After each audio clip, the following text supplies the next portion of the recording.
Il est né d'une demande des professionnels du monde agricole qui souhaitaient obtenir des solutions alternatives à la lutte chimique contre les ravageurs dans leurs champs et en particulier sur les cultures de tomates. S'inspirant des techniques déjà éprouvées par la méthode Gamour qui vise à contrôler les populations de mouches de légumes, c'est ainsi qu'a vu le jour le projet RESCAM. Donc RESCAM, c'est Réseau d'expérimentation de systèmes de culture agroécologiques maraîchers.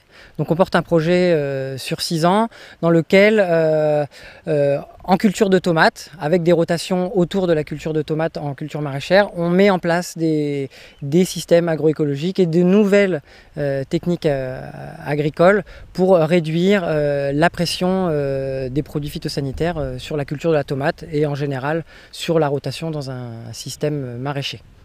Sur la tomate, on a une pression qui est importante sur la mouche de la tomate, Neoceratitis cyanescens, qui est une mouche de la famille des Tephritidés et qui peut causer des dégâts très importants en culture de tomates.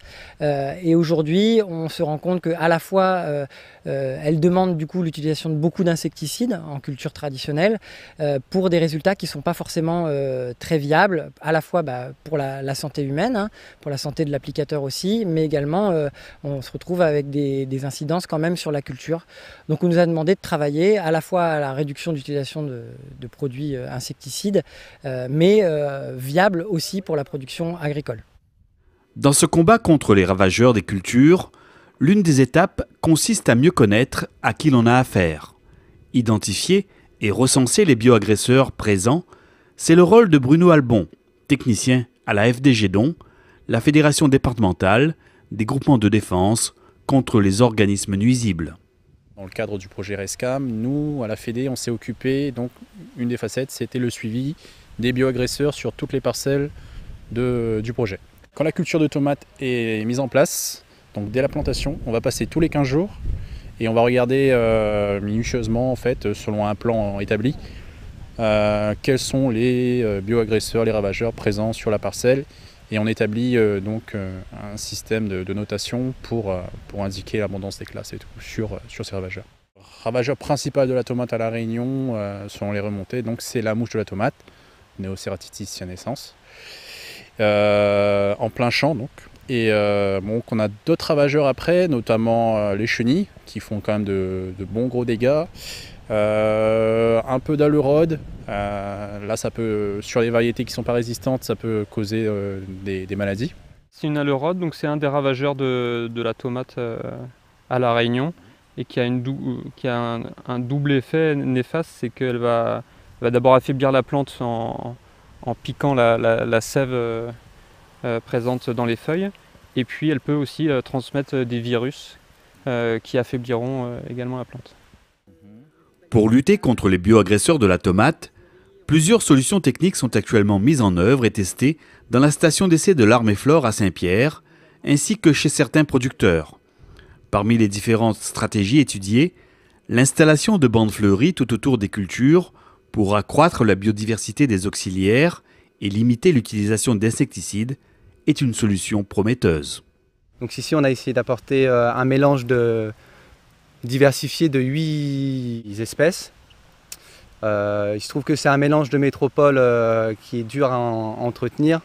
Du coup on a laissé la flore spontanée se développer et on s'est rendu compte après les observations du CIRAD que la flore spontanée ici et le mélange qu'on avait apporté avait la même population d'insectes en fait. L'idée, c'est de mettre en place dans le paysage agricole des systèmes agroécologiques pour permettre de réguler les populations de ravageurs. Et donc, l'idée, c'est de diminuer ces populations. C'est une des techniques qu'on emploie. Il y en a d'autres.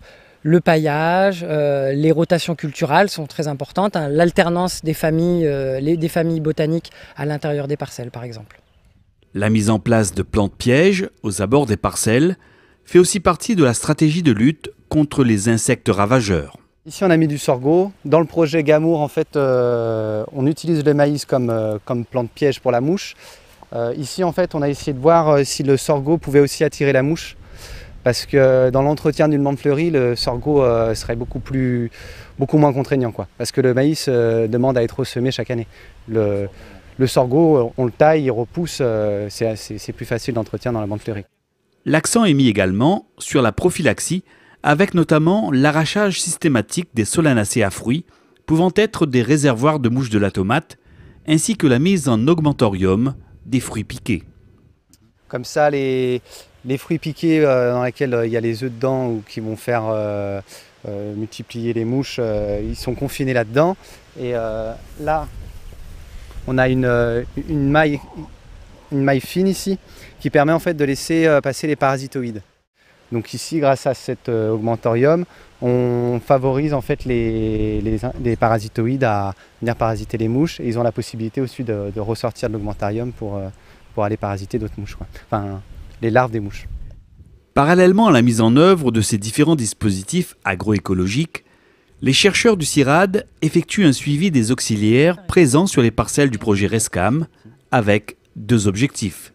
Le premier, c'est de savoir quels sont les auxiliaires présents sur les cultures tomates et dans les dispositifs agroécologiques qu'on va installer.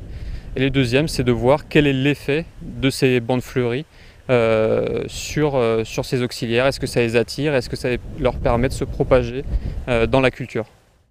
Les résultats depuis 3 ans sont assez intéressants puisqu'on voit que déjà les bandes fleuries permettent d'accueillir une grande diversité d'auxiliaires, donc des hyménoptères parasitoïdes, des araignées, des punaises prédatrices, voilà, beaucoup d'arthropodes auxiliaires, et que cette biodiversité est plus importante voilà, dans les bandes fleuries que dans la culture adjacente. Nos résultats montrent cet effet, donc un effet positif des bandes fleuries, de la proximité des bandes fleuries, et donc ça nous indique que l'on pourrait favoriser les auxiliaires dans les cultures tomates en ayant des bandes fleuries à proximité des tomates et intercalées présentes dans la culture. Donc a priori ça semble une bonne technique pour augmenter la diversité des auxiliaires dans les cultures tomates. Après il y a besoin d'études plus poussées pour savoir est-ce que cette diversité accrue permet vraiment un meilleur contrôle des ravageurs.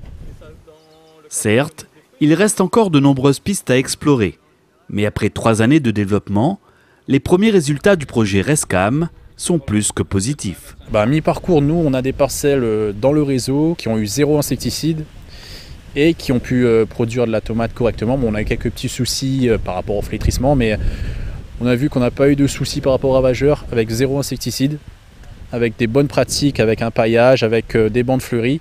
On peut produire de la tomate sans insecticide pour l'instant. C'est quelque chose de bien quand même, c'est remarquable en plein champ. Donc sur les résultats, oui, on s'est rendu compte de plusieurs choses. On arrive à faire augmenter la diversité de nos insectes utiles à l'intérieur des parcelles. On a vu, donc principalement à l'Arméflore, qu'on avait des réductions significatives d'utilisation d'insecticides. Hein. On a pu réduire d'au moins 50% à l'Arméflore par rapport à des références qui sont les références régionales qui sont issues des enquêtes qui ont été faites par la DAF. Donc là, c'est déjà un bon point. Mais on a remarqué aussi qu'on avait quand même des destructions qui étaient importantes. On a des pertes de rendement qui peuvent être importantes. Donc voilà, pour l'instant, les résultats sont en demi-teinte. Mais sur la réduction des produits phyto, on est sur de bonnes bases.